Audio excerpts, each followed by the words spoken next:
Hey guys, this is Aussie Brick Collector here, and today I'll be reviewing LEGO Set 75017. This is the Duel and Geonosis from LEGO Star Wars. It was released in 2013 and it had 391 pieces, and it retailed for $69.99 Australian dollars, but I bought my one on sale back then for like $40. That was a pretty good deal.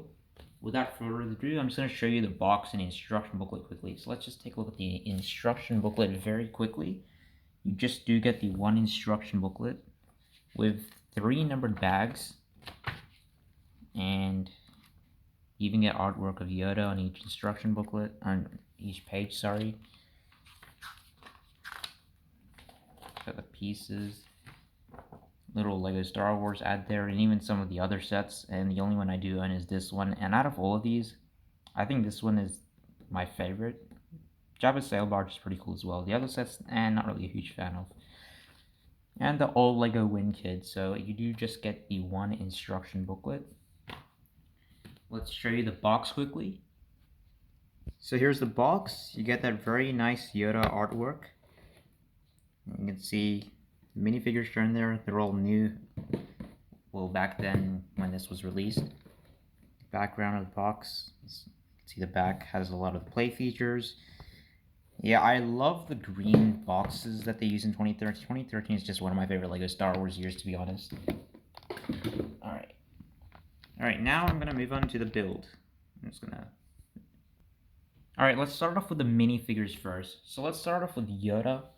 And at the time, he was new. Like, this design of Yoda is new. Like, the only ever Yoda they made full was the Clone Wars one, and even the one from the original trilogy and the prequels, it was a very different design. So this one was new at the time, and it's really good. I love this version of Yoda.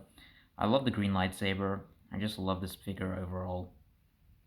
Love the back torso printing. I even love the gray hair that it's printed. The other Yoda, the Clone Wars Yoda, it was actually molded, not printed. But Yoda's a pretty cool minifigure nonetheless. I love this minifigure. Then we have Count Dooku, who is pretty much the main villain of Episode 2 Attack of the Clones. Again, this set is based on Attack of the Clones. So you get this bent lightsaber, which is actually meant to be like that because Count Dooku does have a bent lightsaber. And he even has this little lightning piece, which is really cool. And here's just a figure overall. He does have an alternate face. I don't think he has back torso, no back torso printing, but he's got some nice torso printing nonetheless at the front. Really nice minifigure.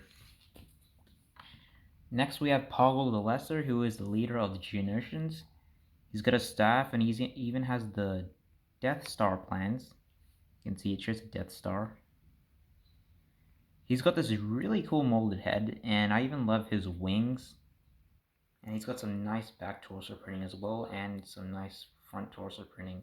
Overall, this is a very detailed minifigure at the time, 2013. This is definitely one of my favorite minifigures. I love this figure.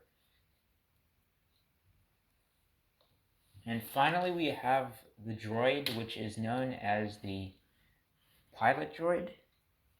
He has a print on the head.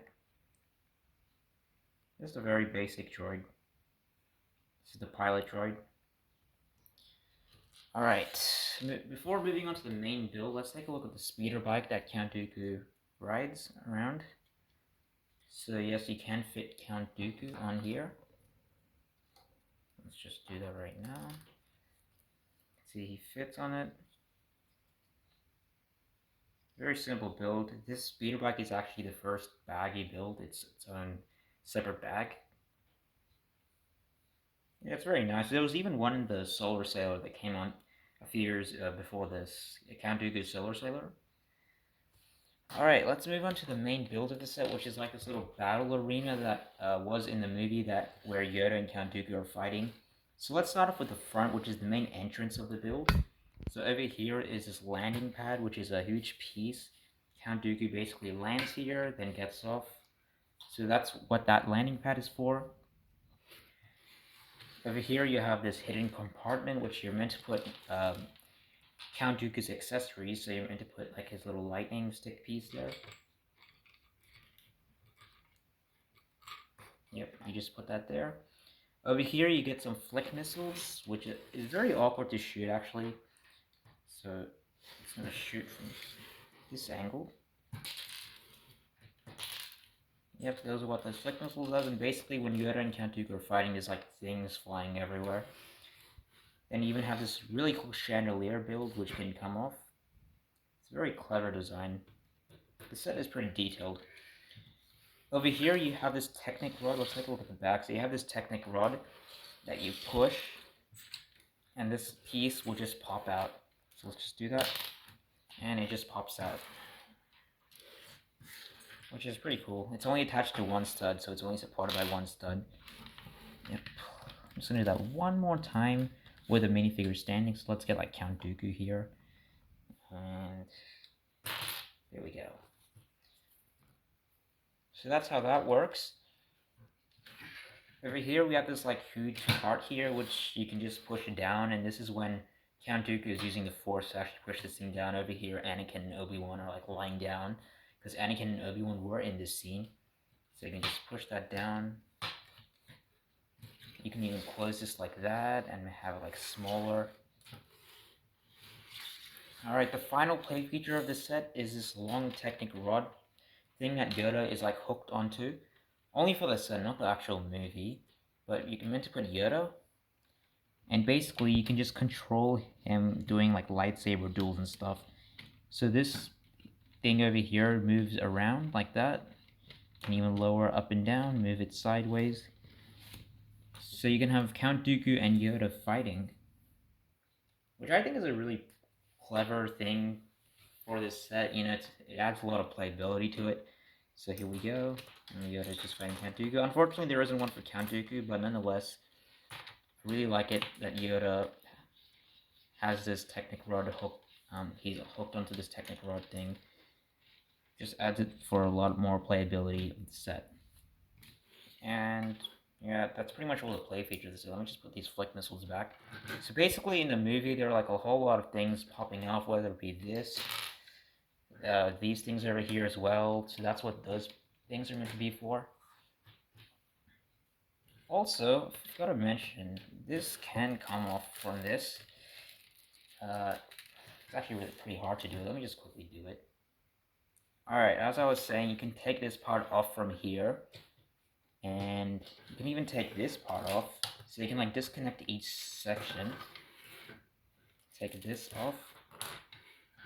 And there's the entrance itself without anything attached to it.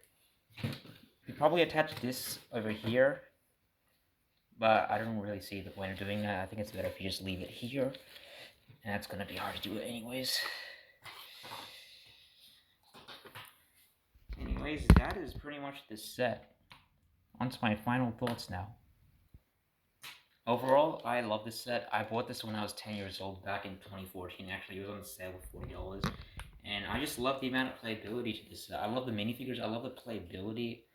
It's not my favorite Star Wars set of 2013. I actually think the Rancor Pit might be my favorite of the year, but I think from this wave, like there was two waves, this summer wave of Star Wars sets, this one's my favorite.